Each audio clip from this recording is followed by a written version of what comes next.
Hello everyone, welcome to my channel banking boss. तो आज से मैं इस चैनल पर हर हफ्ते कम से कम एक वीडियो डालने की कोशिश करूंगा। यूजुअली मैं बैंकिंग और फाइनेंशियल प्रोडक्ट्स के बारे में बात करूंगा। फाइनेंशियल प्रोडक्ट्स, फाइनेंशियल लिटरेसी, किसी बैंकिंग से रिलेटेड, किसी फाइनेंशियल कंपनी से रिलेटेड अगर कोई प्रोडक्ट है, कोई सर्विस है, कोई अगर नई न्यूज़ है तो उनके बारे में मैं शेयर करूँगा। कोशिश करूँगा मैं आपको डेली की कम से कम एक 1 मिनट रील के तौर पे भी अगर कोई डेली बैंकिंग न्यूज़ है वो दे सकूँ। इसके अलावा मैं कोई ना कोई वीकली वीकली मैं कोई एक वीडियो लाकर कोई ना कोई प्रोडक्ट्स के बारे में, कोई ना कोई एक इन्फॉर्मेशन जो कि आपके काफ़ी काम आ सकती हो, उसके बारे में बात करूँगा।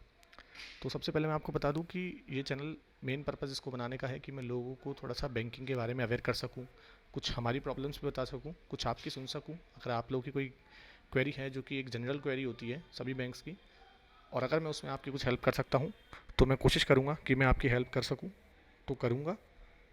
अगर आपकी कोई क्वेरी है तो आप कमेंट सेक्शन में डाल सकते हैं, मैं रिप्लाई करूँगा। अगर मुझे नॉलेज नहीं है तो मैं कोशिश करूँगा कहीं से पता कर सकूँ, उसके बारे में मैं आपको उसके बाद बताऊँ। तो अभी हाल फिलहाल हम आज पीएनबी के रिटेल प्रोडक्ट्स के बारे में बात करेंगे, जो कि मार्केट में पीएनबी ने in the form of online products, ये सभी ऑनलाइन प्रोडक्ट्स होंगे जो पीएनबी ने अपने मार्केट में अपने कस्टमर्स के लिए अवेलेबल करा रखे हैं। कुछ अभी उन्होंने नॉन कस्टमर्स के लिए भी स्टार्ट किया है, पर अभी वो फुल फ्लेज स्टार्ट नहीं हुआ, तो अभी उसके बारे में बात नहीं करेंगे। अभी हम जो अवेलेबल प्रोडक्ट्स हैं उनके बारे में बात करते हैं। तो अभी पीएनबी के 10 ऐसे रिटेल प्रोडक्ट्स हैं जो ऑनलाइन अवेलेबल है कस्टमर्स के लिए, और वो उनसे किसी ना किसी तरीके से कोई अगर सर्विस चाहते हैं, कोई बेनिफिट चाहते हैं, वो तो ले सकते हैं। ठीक है। तो अभी हम उन सभी 10 रिटेल प्रोडक्ट्स के बारे में एक शॉर्ट इन्फो लेते हैं, बाकी उसके बाद मैं आपको हर प्रोडक्ट के बारे में थोड़ा डिटेल में बताऊंगा। ठीक है। तो ये 10 प्रोडक्ट ये हैं: प्री अप्रूव्ड पर्सनल लोन, और अगर आपको उसके ऊपर टॉपअप चाहिए तो top up pre approved personal loan, pre qualified credit card, online credit card against FD. अगर आप क्वालिफाइड हैं तो आपको प्री क्वालिफाइड क्रेडिट कार्ड मिल जाएगा। अगर आप क्वालिफाइड नहीं हैं तो आप एफडी करवाकर उस पर भी ऑनलाइन क्रेडिट कार्ड अप्लाई कर सकते हैं। उसके लिए इन किसी भी प्रोडक्ट के लिए आपको ब्रांच विजिट करने की ज़रूरत नहीं है, ये सभी आप ऑनलाइन इंस्टेंटली ओटीपी के थ्रू ले सकते हैं। ऐसे ही इंस्टा ईएमआई क्रेडिट कार्ड है, इंस्टा ईएमआई डेबिट कार्ड है, वर्चुअल डेबिट कार्ड जो कि केवल वर्चुअली अवेलेबल होता है उनके पीएनबी वन एप्लीकेशन के थ्रू, केवल वर्चुअली अवेलेबल होता है। आप उसे यूज़ कर सकते हैं, कभी भी सस्पेंड कर सकते हैं। उसके बाद अगर आपको दोबारा कभी नीड है तो आप उसे दोबारा जनरेट कर सकते हैं। इसके अलावा है EOD against FD, and digital home loan, and PNB Swagat personal loan new to bank customers. ठीक है। तो आज हम जो मेनली है वो बात करेंगे प्री अप्रूव्ड पर्सनल लोन के बारे में। तो सबसे पहले तो प्री अप्रूव्ड पर्सनल लोन क्या है? ये एक्चुअली में बैंक के जो प्री सिलेक्टेड कस्टमर्स है, ऑलरेडी आप बैंक के कस्टमर हैं, चाहे आप सैलरी, आपका सैलरी अकाउंट है, चाहे आपका पेंशन अकाउंट है, या आप बैंक के काफ़ी पुराने कस्टमर हैं जिनके बैंक में ट्रांजेक्शन काफ़ी अच्छे हैं, या फिर आप काफ़ी अच्छा अमाउंट अपने अकाउंट में रखते हैं, यानी मिनिमम बैलेंस आपने मेंटेन किया हुआ है काफ़ी अच्छे से, काफ़ी अच्छा मिनिमम बैलेंस मेंटेन किया हुआ है, तो आप इसके लिए एलिजिबल हो सकते हैं। In the time of need you can apply for any of this product. तो इसके लिए एलिजिबिलिटी सबसे पहले देखेंगे। 4 तरह के लोग हैं जिसके लिए अप्लाई कर सकते हैं। उस पर पहले तो हैं जिनका सैलरी अकाउंट है पीएनबी के अंदर 12 महीनों से ज़्यादा, कम से कम आपका 12 महीने के लिए वहाँ सैलरी अकाउंट होना चाहिए। और इसको अगर मैं प्रिसाइजली बताऊँ तो 12 महीने में से 10 महीने आपकी सैलरी भी उस अकाउंट के अंदर आनी चाहिए। ठीक है। फिर दूसरा हो गया पेंशन अकाउंट, आपका पीएनबी में होना चाहिए, और अप्लाई करते टाइम आपकी एज 65 से बिलो होनी चाहिए। अगला हो गया एक्स बोरोवर्स, अगर आपने बैंक से पहले कभी कोई कार लोन लिया है, होम लोन लिया है, या पर्सनल लोन लिया है तो आप भी प्री अप्रूव्ड पर्सनल लोन के लिए अप्लाई कर सकते हैं, अगर आपके लोन अच्छे से क्लियर हुए हैं, अच्छे से आपने उन्हें मेंटेन किया है। दूसरा हो गया है एक retail customers having minimum balance और have good transaction in account. अगर आप ऐसे रिटेल कस्टमर है बैंक के जिन्होंने मिनिमम बैलेंस अच्छे से मेंटेन किया है और गुड ट्रांजेक्शन है उनके अकाउंट में, या तो मिनिमम बैलेंस हो या फिर उनके अकाउंट के अंदर अच्छे ट्रांजेक्शन हो, तो वो भी अप्लाई कर सकते हैं। तो पीएपीएल के लिए मैं पहले आपको कुछ बेसिक बता देता हूँ कि PAPL can be applied only by online mode. आप इसे केवल ऑनलाइन अप्लाई कर सकते हैं इनके लिए, और इसके लिए आप 2 तरीके से अप्लाई कर सकते हैं। एक तो पीएनबी वन जो इनका एप्लीकेशन है उसके थ्रू, और एक इनकी वेबसाइट है पीएनबी इंस्टॉल ऑन करके उसके थ्रू। वेबसाइट का लिंक और एप्लीकेशन के बारे में थोड़ा सा ब्रीफ हिस्ट्री मैंने ब्रीफ इन्फॉर्मेशन मैंने आपको लास्ट में दी है। इसके अलावा credit history will be analyse before approving the loan. आपकी क्रेडिट हिस्ट्री को ध्यान में रखा जाएगा जब आपके लिए लोन किया जाएगा, और मिनिमम स्कोर शुड बी 700। अगर हम ट्रांस यूनियन सिबिल की बात करें तो आपका मिनिमम 700 होना चाहिए। और बाकी ये कैटेगरी के अकॉर्डिंग आपकी एलिजिबिलिटी कैटेगरी कौन सी है इन चारों में से, उसके अकॉर्डिंग आपका पेमेंट पीरियड और अमाउंट डिसाइड किया जाएगा। अब बाकी हम आगे चारों के बारे में डिस्कस करते हैं। पहला है PAPL to salary holders, central government, state government, PSU employees या प्राइवेट एम्प्लॉयज़। तो सबसे पहली बात यह है कि आप सैलरीड एम्प्लॉयज़ होनी चाहिए, बेसिक बात यह है। और या तो आप गवर्नमेंट एम्प्लॉय हो या तो आप प्राइवेट एम्प्लॉय हो। और अब बात करते हैं कि इसमें क्या क्या चीज़ें हैं लोन के बारे में, क्या क्या टर्म्स हैं, क्या क्या चीज़ें होनी चाहिए, कितने का मिलेगा, ये सारी चीज़ें इसके बारे में डिस्कस करते हैं। कि आप कोई भी पर्सनल नीड के लिए ले सकते हैं, पर्टिकुलरली इसके लिए कोई ऐसा नहीं है कि जैसे होम लोन, होम के लिए है तो इसमें ऐसा कोई पर्सनल लोन है, पर्सनल लोन के लिए कोई ऐसा वो नहीं होता, आप किसी भी चीज़ के लिए ले सकते हैं। Employee should be a government या प्राइवेट एम्प्लॉय, इसके बारे में बात कर ही चुके हैं। और salary should have been credited in his account for 10 months out of 12 months. तो मैंने आपको पहले भी बताया इसके बारे में कि आपकी सैलरी 12 महीने में से कम 10 महीने PNB के अकाउंट में क्रेडिट होनी चाहिए। एवरेज सैलरी आपकी कैलकुलेट की जाएगी। बेसिकली एवरेज सैलरी की जगह अगर हम इसे बोले कि एवरेज मिनिमम बैलेंस आपका देखा जाएगा अकाउंट में, वो ज़्यादा बेहतर होगा, क्योंकि आप इसमें लोन अप टू 20 लैक्स ले सकते हैं। पर अगर आपको लोन 5 लैक्स अबव चाहिए तो उसमें आपका मिनिमम एवरेज बैलेंस देखा जाएगा। क्वार्टरली एवरेज बैलेंस जो आपने मेंटेन किया है वो ध्यान में रखा जाएगा। रेट ऑफ इंटरेस्ट जो भी बैंक की उस टाइम पे जब आप अप्लाई कर रहे हैं, जो भी गाइडलाइन होंगी, जो आपका सिविल स्कोर होगा उसके अकॉर्डिंग सभी चीज़ें ध्यान में रखकर फिर आपकी रेट ऑफ इंटरेस्ट डिसाइड की जाएगी। और मैक्सिमम पीरियड लोन का 72 महीने हो सकता है, यानी आप 72 मंथ्स में आपको लोन को क्लियर करना होगा। मैक्सिमम पीरियड है, आप चाहें तो 2 साल 3 साल का भी चूज़ कर सकते हैं, या तो 72 मंथ्स तो है ही। और बाकी अगर आप सैलरीड हैं एम्प्लॉय तो आपकी जो रिमेनिंग सर्विस है उसके हिसाब से भी पीरियड डिसाइड किया जाएगा। ठीक है, बाकी आपका और कोई डाउट है तो आप नियरेस्ट होम ब्रांच जाकर बात कर सकते हैं। और बाकी मैंने आपको स्टार्टिंग बोला, अगर कुछ हेल्प मैं कर सकूँ तो मैं कोशिश करूँगा। ठीक है, नेक्स्ट बात करते हैं pre approved personal loan to pensioners. अगर आपकी पेंशन पंजाब नेशनल बैंक में आती है तो आप इस लोन के लिए अप्लाई कर सकते हैं। सेम ये लोन भी आपकी किसी भी पर्सनल नीड के लिए हो सकता है। जो भी पेंशनर हैं किसी भी तरह के जो अपनी पेंशन PNB की ब्रांचेस से निकाल रहे हैं वो इसके लिए एलिजिबल है।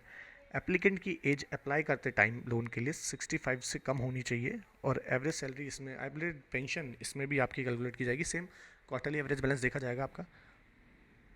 आपको अप टू 8 लाख का लोन मिल सकता है इसके अंदर। और अबव 5 लाख के लिए आपका क्वार्टरली एवरेज बैलेंस मेंटेन होना चाहिए अप टू 10,000, मिनिमम 10,000। ठीक है, तो मतलब मिनिमम 5 लाख के लिए आपके लिए क्वार्टरली एवरेज बैलेंस की कोई लिमिट नहीं है। और अगर आपको 5 लाख से ऊपर का चाहिए तो आपका क्वार्टरली एवरेज बैलेंस पिछले 12 मंथ्स के पिछले 4 क्वार्टर्स के अंदर मिनिमम 10,000 होना चाहिए। ये जो 10,000 क्वार्टरली एवरेज बैलेंस है ये आपका कर लगातार 4 क्वार्टर्स के अंदर मेंटेन किया हुआ होना चाहिए। बाकी आपका रेट ऑफ इंटरेस्ट जैसा हमने पहले भी बात की बैंक की गाइडलाइन के अकॉर्डिंग होगा। आपके सिविल वगैरह, आपका टाइम पीरियड जो भी देखा जाएगा, सभी चीज़ें देख के उस टाइम पे क्या रेट रहती है उस हिसाब से डिसाइड किया जाएगा। सारी प्रोसेस जो भी है ऑनलाइन होगी, OTP बेस्ड होगी। और मैक्सिमम पीरियड 72 महीने या फिर आपकी एज 70, दोनों में से जो पहले हो। ठीक है, बाकी सेम कोई भी अगर क्वेरी है तो आप डाल सकते हैं कमेंट सेक्शन में। अगला है PAPL to existing customers, car loan, home loan, personal loan, borrowers. अगर आपने पहले यहाँ से कार लोन, होम लोन या पर्सनल लोन लिया हुआ है, आपकी आप एलिजिबिलिटी बनती है तो आप ले सकते हैं। एलिजिबिलिटी के लिए आप एक चीज़ ये ज़रूर ध्यान रखिएगा, ये सभी तरह के लोन में होता है कि सभी बैंक अपने अपने हिसाब से डिसाइड करती हैं कि आपको लोन का 50% तक का, आपकी सैलरी के 50% तक का ही आप डिडक्शन करवा सकते हैं। जैसे आपकी सैलरी 30,000 है किस तो लोन में 50 अप टू 50,000 की सैलरी पर तो 50% डिडक्शन, और अगर 50 अबव है तो 60% डिडक्शन करा सकते हैं। बाकी बैंक खुद डिसाइड करता है। तो अगर आपकी सैलरी 30,000 है तो आप अप टू 50,000 तक का डिडक्शन करवा सकते हैं अपनी सैलरी में से, तो उस हिसाब से आप लोन ले सकते हैं। बाकी इसमें भी वही पर्सनल नीड कुछ भी हो सकती है। आपका जो ओल्ड लोन अकाउंट है वो रेगुलर होना चाहिए, और उसके बारे में जो भी आपका लोन है जब प्रोसेस किया जाएगा ये PAPL, तो आपका पिछला लोन अकाउंट एनालाइज तो किया जाएगा। Maximum deduction will be taken in calculation while approving the limit. ठीक है, वही क्योंकि आप पहले से आपके पास लोन है, आपका लोन का जो स्कोर होता है वो 90 डेज़ लगता है। आपका सिविल का स्कोर अपडेट होने में भी 90 डेज़ लगता है, डिडक्शन होने में भी 90 डेज़ लगता है। मैक्सिमम 90 डेज़ लगता है, तो उसका भी लिमिट लग सकता है इसमें। और मैक्सिमम लोन आप 8 लाख तक ले सकते हैं। रेट ऑफ इंटरेस्ट बैंक की गाइडलाइन के अकॉर्डिंग होगी। और पूरी प्रोसेस ऑनलाइन OTP बेस्ड, वही maximum period 72 months. And repayment to be insured within 65 years of age, यानी कि 65 साल से पहले आपको पेमेंट पूरा करना होगा। और मैक्सिमम पीरियड 72 महीने तक का हो सकता है, कम का आप कितना जो भी चूज़ करना चाहें, मिनिमम 1 ईयर से अबव, ठीक है। इसके बाद आता है PAPL to PNBs existing customer. Existing customers को हम कैटेगरी 2 में ले सकते हैं। 2 कैटेगरी इसकी हो गई, एक तो हो गया minimum quarterly average balance maintain करने वाले लोग, तो आपने अगर अपने अकाउंट में क्वार्टरली एवरेज बैलेंस अच्छा मेंटेन किया हुआ है तो आप इसके लिए एलिजिबल हैं। दूसरा आपके ट्रांजैक्शंस, अगर आपके अकाउंट के ट्रांजैक्शंस काफ़ी अच्छे हैं तो उसके बेस पर आप सिस्टम एनालाइज करता है और उसके बाद आपको प्री सेलेक्टेड कैंडिडेट्स की लिस्ट में डालता है, उसके हिसाब से आप एलिजिबल होते हैं। सेम पर्सनल नीड कोई भी हो सकती है, उसके लिए ले सकते हैं। इसके लिए शर्त है कि आपका ऑपरेटिव सेविंग अकाउंट होना चाहिए PNB के अंदर, ऑपरेटिव होना चाहिए सेविंग अकाउंट PNB के अंदर कम से कम 1 साल के लिए। क्वार्टरली एवरेज बैलेंस और transaction will be analyse for this loan approval. Same वही 2 कैटेगरी जो मैंने आपको बताई उसके हिसाब से लोन होगा। लोन आपका इसमें 4 लाख तक का किया जा सकता है। रेट ऑफ इंटरेस्ट पहले की तरह बैंक की गाइडलाइन के अकॉर्डिंग होगी, पूरी प्रोसेस ऑनलाइन होगी और OTP बेस्ड होगी, और मैक्सिमम पीरियड इसके अंदर भी 72 साल, और लोन रिपेमेंट 65 साल की उम्र से पहले होना ज़रूरी है। तो इसमें भी अगर आपको कोई डाउट हो, इन चारों लोनों में अगर आपको कोई डाउट हो, अगर कोई और क्वेरी हो, इसकी वीडियो के अलावा भी अगर आपको कोई और क्वेरी हो तो आप कमेंट सेक्शन में डाल सकते हैं। मेल ID मैं आपको जल्दी प्रोवाइड करा दूंगा, और भी अपन सभी अपने हैंडल्स बना लेंगे जल्दी, वो आपको मैं अवेलेबल करा दूंगा। अभी हाल फिलहाल मैंने थोड़ा नया नया ये सब चीज़ें स्टार्ट की है, तो मैं थोड़ा सा खुद भी समझ रहा हूँ किस तरीके से इसको वर्कआउट करना है। तो अभी के लिए इतना ही। बाकी मैं आपको बता देता हूँ कि PAPL अप्लाई कैसे किया जा सकता है। इसको अप्लाई करने के 2 तरीके हैं। पहला तो आप इनके इंस्टा लोन की साइट पे जाके कर सकते हैं, दूसरा आप इनके PNB1 के थ्रू कर सकते हैं। PNB1 इनका एप्लीकेशन है उसके थ्रू, और इंस्टा लोन इनकी साइट है, इसके थ्रू आप अप्लाई कर सकते हैं। PNB1 में यहाँ प्री अप्रूव्ड पर्सनल लोन का ऑप्शन है, यहाँ से आप अप्लाई कर सकते हैं। और इंस्टा लोन में यहाँ पे कस्ट ID जो कि आपकी पासबुक पे लिखा होता है, अकाउंट नंबर या आधार नंबर, तीनों में से कोई भी सिलेक्ट करके आगे प्रोसीड करके, इसमें ज़्यादा कुछ नहीं है। आपको थोड़ा सा बस ये है कि टर्म्स एंड कंडीशंस को रीड करके फिर प्रोसेस आगे बढ़ानी है। सभी चीज़ें आपको बताई जाएंगी कि आप कितने टाइम के लिए अप्लाई कर रहे हो, तो आपकी EMI क्या होगी, आपकी रेट ऑफ इंटरेस्ट क्या होगी, आप ब्याज कितना पे करेंगे, आपका कितने टाइम के लिए लोन हो रहा है, सभी इन्फॉर्मेशन आपको इस पर दी जाएगी। आज के लिए इतना ही, आगे हम और भी डिस्कस करेंगे PNB की जो अदर रिटेल प्रोडक्ट्स हैं उनके बारे में। अभी मैंने स्टार्ट किया है तो मैं थोड़ा सा वीडियो को छोटा रखना चाहता हूँ। बाकी चैनल को शेयर करो, सब्सक्राइब करो, लाइक करो। बाकी अभी स्टार्ट किया है तो अपन अभी कंटिन्यू रखेंगे। जल्दी मैं कोशिश करता हूँ फिर से मिलूँगा। अभी के लिए tata bye bye, thank you so much all of you.